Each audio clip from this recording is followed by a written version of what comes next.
Welcome back to our deep dive. Today we're going to slow things down a little bit. We want to get cozy and just peel back the layers of reality just a fraction. That sounds like a perfect plan. Yeah. It is always good to just take a breather and look at the bigger picture. Or I guess in this case, maybe look at the canvas behind the picture. I love that image. And honestly, the vibe we are going for today is just very relaxed, very chill. We want to approach this material with a real sense of humor because as we are going to find out today, even the universe has a sense of humor. Oh, absolutely does. We're diving into some esoteric literature today, these hidden gems that, frankly, if you take them too seriously or too rigidly, you might miss the point entirely. But if you approach them with a little bit of playfulness, you find some incredible tools. Right. Because the material we are looking at today is dense. It is highly metaphysical, but it is also incredibly practical. It is not just philosophy for the sake of philosophy. It is literally about how to use your mind to navigate your life and your health and your future. Exactly. And I want to hook you all right off the bat with a concept we are going to explore in a lot of detail later in this deep dive. It is called mental painting. Just imagine if you could predict the future or get a concrete answer to a really burning question just by imagining a blank canvas in your mind and watching what appears on it. I know it sounds like magic, or maybe just wishful thinking. But in the context of what we are discussing today, it is treated almost like a technical skill, like learning to ride a bike or use a piece of software. It is a mechanism for the intuition. It really is. It is like Photoshop for your intuition. But before we get to the tutorial, and we will give you the full step-by-step user manual for that, we need to set the stage. Today we are unpacking session 437 of the early sessions, book 9 of the Seth Material. A truly classic session. And for the record, this session took place on September 18th, 1968. So we are time traveling quite a bit back to the late 60s. Just imagine the vibe of that. 1968. Psychedelia is everywhere. There is a cultural revolution happening. And in a quiet apartment in Elmira, New York, some very strange dictation is taking place. We need to give credit where credit is due right now. This material comes to us from the New Awareness Network and is part of the Seth Material. We are going to be diving deep into the transcript of this specific session today. And our mission today is pretty straightforward, but also pretty profound, I think. We wanted to decode the advice given in this session regarding creativity and physical health, specifically how our emotions get stuck in our bodies and, of course, psychic development. Right. But we're going to do all of that while navigating some honestly hilarious real-world interruptions that happen right during the recording. Oh, the interruptions are the best part. Yeah. It grounds the whole thing so perfectly. It reminds you that this isn't happening on some pristine mountaintop. It is happening in a real city with real annoying neighbors. Just a quick disclaimer before we jump in. This podcast will be distributed free of charge on all major platforms for educational purposes. We are here to learn and explore and just share this information with you. Yeah, we aren't gurus by any stretch. We are just two people fascinated by this text and trying to see how it applies to our modern lives. So let us set the scene. It is Wednesday, September 18th, 1968. It is 9:07 p.m. We are in the apartment of Rob and Jane. Jane Roberts is the medium who speaks for the entity known as Seth. Yeah. And Rob is her husband, who transcribes the sessions by hand. But tonight, things aren't starting off particularly zen at all. No, they really aren't. The atmosphere is tense. Jane is in a lot of pain. She has been dealing with this really bothersome back pain for the last 2 days, specifically right under her shoulder blade. And if you have ever had that kind of knot in your back, that sharp stabbing point that you just cannot stretch out no matter what you do, you know exactly how distracting it is. It is the absolute worst. It is that one spot you just can't reach. And Rob, being the supportive partner, asks Seth to discuss this back pain. He wants a diagnosis. He basically wants the cosmic doctor to prescribe something. But just as Seth starts speaking, just as they are getting into this deep, trance state, chaos entirely ensues. Underground noises. That is how Seth refers to it in the notes. It is so funny to me. Here you have this profound metaphysical teacher accessing the literal secrets of the universe, and suddenly, thump, thump, thump, loud dance music starts blaring from the apartment right downstairs. And it is not just faint background noise either. Yeah. Rob actually notes in the transcript that he could distinguish the words to the dance tunes. It was loud, it was deeply intrusive, it was a full-blown party happening directly beneath their feet. I just love the juxtaposition here. You are trying to channel higher wisdom. You are trying to reach into the ether. And the neighbors are throwing a disco. Rob's reaction is just so relatable. He says he was disturbed and almost went to the phone to call them. He wanted to be the get off my lawn guy. Well, he totally wanted to file a noise complaint. He was ready to shut it down. He felt it was incredibly disrespectful to the work and disrespectful to Jane's physical condition. But he didn't call because he didn't want to interrupt Seth, who was already speaking through Jane at that point. And this is where the humor comes in for me, but also a really deep lesson. Seth, this non-physical consciousness, has to deal with a neighbor's stereo system. What does Seth do? Does he get angry? Does he tell Rob to go bang on the floor with a broom? No, not at all. Seth just deepens Jane's trance. He essentially turns down the volume knob in her brain. He treats the blaring music as, and I quote here, merely another problem to be surmounted. It is just an obstacle. It is completely neutral to him. But then later in the session, after Rob admits he was griping about the noise during the break, and I love that Rob admits to griping. By the way, Seth drops this truth bomb that completely flips the script on how we view annoyance. This is a fascinating insight. Seth tells them that the clamor and the vitality of that noisy apartment building have actually been beneficial to them. Wait, hold on. So the annoying bass thumping through the floorboards and the shouting and the party, that was actually good for them. According to Seth, yes. He says strong and readily available positive energies have been about you when you needed them. Basically, the life force and the raw energy of those people partying and living their lives downstairs provided a sort of fuel that Rob and Jane were subconsciously using for their work. That is wild. It totally reframes how we look at our own annoyances. We usually think of a quiet, secluded cabin as the perfect place for spiritual work or creativity. We think we desperately need silence. But Seth is saying no. This chaos, this noise, that is energy. You can use that. Exactly. It is all about the psychic climate. Even though Rob found it annoying on a conscious level, like his ego was irritated. Subconsciously, that energy was deeply supportive. It kept him charged. It really challenges you to look at the things that annoy you. The traffic or the construction outside or the noisy neighbors, and wonder if there's a vitality there that you are actually feeding off of. It is really comforting thought, actually. It is almost like energy transmutation. Next time my neighbor decides to practice the drums at 10 p.m. instead of seething with rage, I will just tell myself, yes, sweet vitality. I am absorbing this energy. Hey, it might keep your blood pressure down at the very least, but it really is about agency. You can be the victim of the noise or you can be the consumer of the energy. So Seth manages to talk over the dance music, and before he gets to the specific medical advice for Jane's back, he drops this very abstract, very trippy concept about time. He calls it Notime, just one word. N-O-T-I-M-E. This is classic Seth philosophy right here, and it lays the groundwork for everything else in the session. He starts by saying you come out of no time into what you think of as time and back to no time again. Okay. Let us unpack this, because no time sounds like something straight out of a sci-fi movie. What is he actually talking about here? Think of time as the movie playing on the screen in a theater. It is linear. Scene A leads to scene B. There is a clear past and a clear future.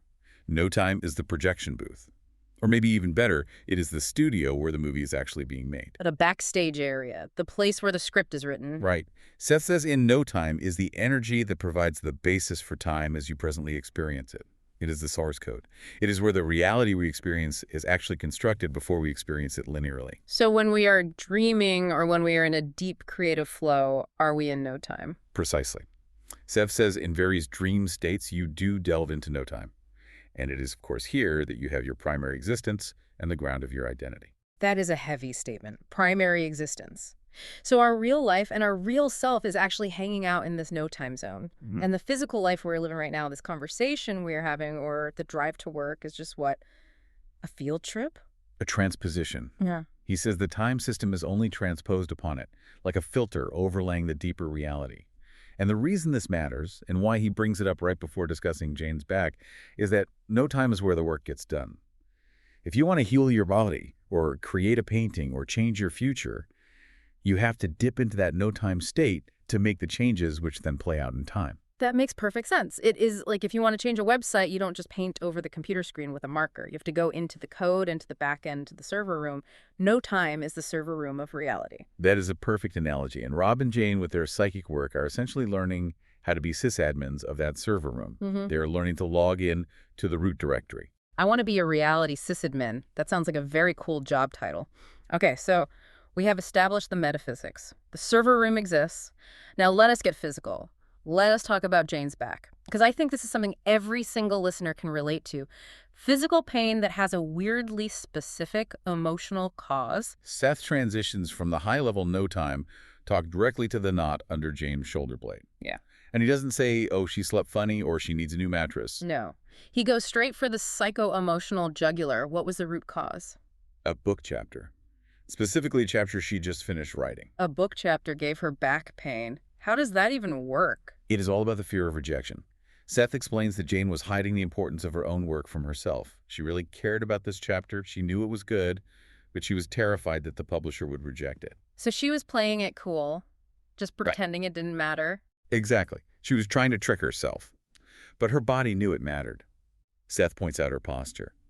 He says she was adopting a rigid stance. He says to him in this case an attitude of, I can take it in case of rejection. I can take it? Wow. I feel like I have said that to myself 1,000 times. You brace yourself. You tighten up because you think a blow is coming. It is a defensive crouch. And that mental bracing became literal physical rigidity. She was stiffening her back to prepare for a metaphorical blow, a rejection letter from the publisher. Seth says momentarily the gesture of rigidity for one of strength, where of course flexibility is always required. That is such a key line. We think rigidity is strength. We think being tough and being a stone wall is how we survive things. But Seth is saying no true strength is flexibility. And he gives a prescription. It is not a pill or a heat pack, but a visualization. He tells Rob to tell Jane to imagine the book and her work in general, not as this heavy, serious thing she has to rigidly defend, but as a young, beautiful sapling. A sapling, just a little tree. Yes, a young, beautiful sapling that moves easily with each breeze. He says her nerves should be like tiny, unseen branches, soft and flexible. That is so incredibly beautiful, and it is the exact opposite of bracing. A sapling doesn't fight the wind at all, it moves with it. If it tried to be rigid, it would just snap in half. Exactly. The rigidity is what causes the pain.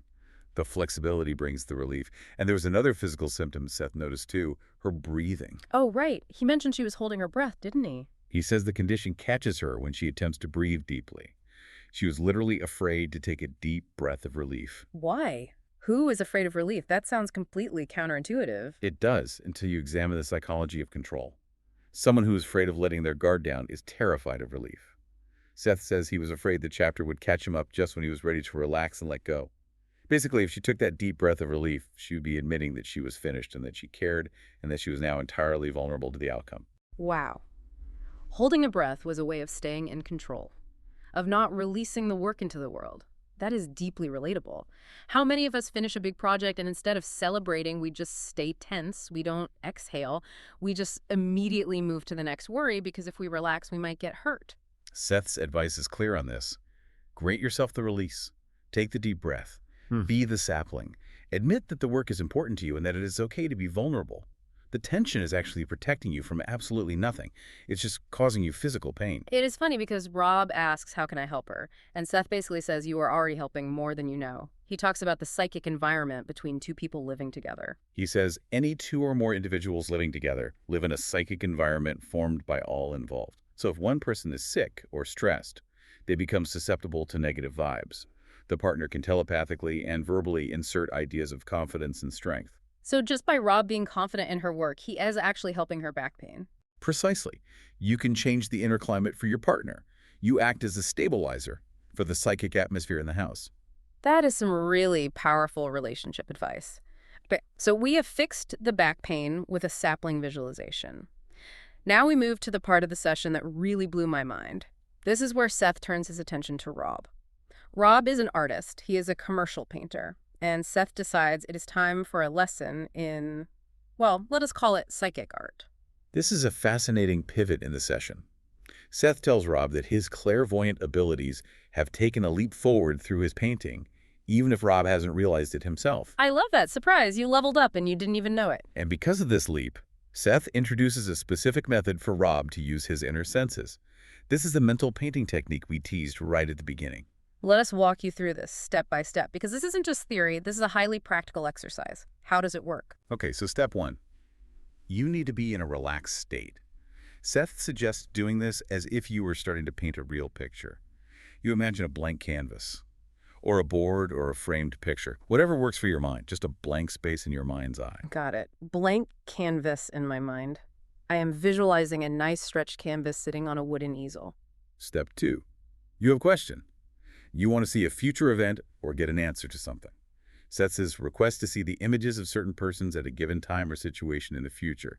You are essentially giving a prompt to your own subconscious. So it is typing a prompt into an AI image generator, but the generator is your own deep consciousness. Show me next week. That is a great modern analogy, actually, yes. Yeah. And step 3, this is the crucial part. Do not force the image. Seth says, let your abilities then fill in on the imaginative pattern. You have to let the image appear on the canvas entirely on its own. You are the observer here, not the painter in this moment. Seth gives a really specific example here to help Rob understand this. It is about a publisher again. Yes. Seemingly the theme of the night for them. Rob wants to know if the publisher Prentice Hall will accept a manuscript. Seth offers 2 different ways to visualize the answer. Method A. Method A is to imagine painting Jane, but look specifically at her face as she is reading the acceptance letter. Look for the expression. Is she happy? Is she disappointed? And look closely for the date on the letter itself. Okay, so you are zooming in on the specific details. You are looking for the emotional data. What is method B? Method B is to paint Jane holding the finished published book. Let the details of the cover and the publisher's logo fill in automatically on their own. If it is Prentice Hall, their logo will magically appear. If it is someone else, that logo will appear instead. This is so practical. It is not just meditate abstractly on the future. It is look at the logo on the book cover in your mind. It is actively investigating the potential reality. It perfectly utilizes Rob's natural skill set as a painter. Seth says the painting technique will call forth your creative powers more strongly and give impetus to the psychic work involved. He is tailoring the magic to the user. If you were a musician, he might tell you to listen for a specific melody. But for Rob, it is highly visual. But here is where it gets really interesting to me. Seth doesn't just say, look at the picture and figure it out. He gives them a decoding ring. Yeah. He breaks down exactly what the symbols in the picture mean. It is literally a user manual for your clairvoyance. It really is. He breaks down colors and positions and objects. He turns the whole thing into a system. Let us go through the Seth color guide. What do the colors mean on this mental canvas? Okay, generally speaking, if you see bright, rich colors in your mental painting, that is a favorable sign. It means the answer is meaningful and positive. What if I see bright red or electric blue? Seth is very specific here. He says a bright red, yellow, or even electric blue envelope could denote a favorable and fairly immediate reply. Those are high-energy go colors. Okay, electric blue means yes and soon. It's like a neon sign. What about the bad news? What colors should I be worried about? If you see dull colors, gray or black. If you see a dull gray or black colored envelope, specifically if it is large and in the foreground, that represents an unfortunate reply, a rejection. Oof, big gray envelope right in your face. Not good at all. What if it is neither? What if the canvas is just misty? Mist is really interesting. Seth says much mist would represent the fact that probabilities had not yet cohered enough so that any certain answer could be given. Probabilities have not yet cohered. I love that phrasing so much. It means the future simply isn't set yet. The rendering engine of reality is still buffering. Exactly. It is not a no. It is a wait and see. It means your actions right now in the present can still entirely shift the outcome. Now, what about position? You mentioned foreground earlier. This is all about timing. In a painting, you naturally have perspective. Foreground is close to you and background is far away. Seth applies this spatial concept to time. So if I see that red envelope, the good news, but it is really tiny and way in the background. It means good news is indeed coming, but it will take a while. It's distant in time. And if it is huge and right in my face in the foreground. It is happening very soon.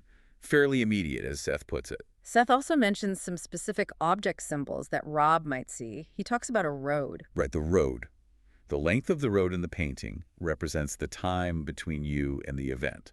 A long, winding road means a long wait. A short road means you're almost there. He also mentions a jar or a container. The jar is a measure of proximity. If the jar is filled, the event is close in time. As the jar empties, or if it is less filled, the event is more distant. That is intuitive, but also kind of beautifully specific. Check the jar level. It is like a fuel gauge for time. And then there is the pie chart, or a circle. This one felt very mathematical to me when I read it. It really is. He says, to visualize a circle cut into segments like a pie.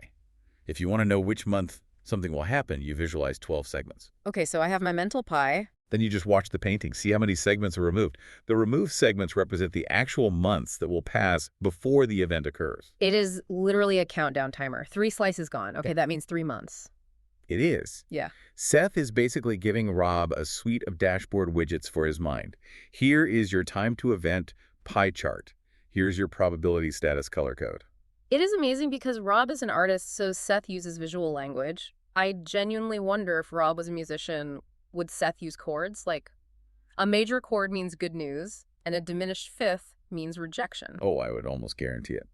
Seth is always tailoring the metaphors to the individual's internal language. For Rob, it is paint and canvas. For a mathematician, it might be elegant equations. So after giving this incredible technical manual on how to predict the future, Seth shifts gears slightly to talk about creativity itself. He gives a lighthearted experiment for breaking creative blocks. This is the other artist technique, and I think this is brilliant for anyone, not just painters. Writers or coders or problem solvers, anyone can use this. How does it work exactly? If you are stuck, or you just want a refreshing change, Seth suggests you imagine how a painting would look if another person painted it. Like if I'm painting a bowl of fruit, I should imagine how Picasso would paint it. Yes. Or a friend, or a stranger, or even a master. Imagine you are gifted with your abilities, but you are looking through their eyes. What is the benefit of that, though? Why not just paint it my own way? It sifts the idea through a completely new perspective. It gets you out of your own ego and your own habitual way of seeing things. But Seth makes a really key point here. He says the painting would be your own, in any case, sifted through your own individuality. You aren't just copying, you are filtering a new perspective through your own hands and your own mind. It is like putting on a mask to tell the truth. Sometimes pretending to be someone else frees you up to be more authentically yourself. Exactly. And he drops this incredibly beautiful philosophical nugget. He says there were paintings planned by various great masters that were never painted, and these ideas exist. Whoa, so the Lost Da Vincis are literally floating around in the ether. In no time, yes, they are. And by doing this exercise, you might actually be tapping into those unmanifested ideas. You might be pulling down a masterpiece that was queued up but just never downloaded into physical reality. That is profound. You could be actively collaborating with the ghost of Van Gogh. In a very real sense, yes. There is one more technique Seth mentions, which is about time travel again, the future work visualization. This is a fantastic trick for when you need an idea. He says, pick a day in your future, say 2 years from now, and simply request to see the painting you will be working on at that exact time. So I'm asking my future self, hey, what are we working on? Yes. The picture of that future painting exists right now in no time. If you can see it in your mind now, you can actually start working on it now in the present. That is a total cheat code. You are stealing from your future self. Or you are helping your future self by starting early. It collapses time. It brings that future potential into the present moment. It aligns you with your own future success. My brain hurts in the absolute best possible way right now. This session is just packed with practical magic. It really is. It moves from neighbors are loud to time doesn't exist to here is how to color code your prophecies. So let us bring this all together. What does this all mean for you listening today? We have got a few key takeaways from session 437. First, the sapling. Don't brace yourself against life. If you are feeling rigid, if you are holding your breath waiting for the other shoe to drop, just stop. Imagine yourself as that flexible tree. Breathe. The rigidity is what breaks you, not the wind. Second, the noise. Those annoyances, that chaos around you, the loud music or the traffic, try to see it as raw vitality. It is energy. Don't fight it, just feed off it. It is keeping your batteries charged. And finally, mental painting. Use your imagination as a practical tool. Visualize the blank canvas, ask a clear question, and pay attention to the details, the colors, the distance, the symbols. Trust what appears to you. I am definitely going to try the jar visualization next time I'm waiting for a text back. Is the jar full? No, jar is empty. He is not texting back. It saves a lot of anxiety, and it puts the power right back in your hands. It really does. Look, we have just barely scratched the surface of what is in the Seth Material. If this resonates with you, we strongly encourage you to study the books directly. There is a depth to the original text that we just can't fully capture in a discussion like this. Absolutely. Go directly to the source. You can visit the New Awareness Network website and bookstore. That is at sethcenter.com/the early sessions. Supporting the publisher ensures this material stays available for future generations. And as we mentioned, this podcast will be distributed free of charge on all major platforms for educational purposes. We just want to share the wonder of this material with you. It has been a real pleasure diving into Notime with you today. Same here. So until next time, keep your brushes ready, keep your back flexible, and don't be afraid of a little underground noise. Good evening. Good night, everyone.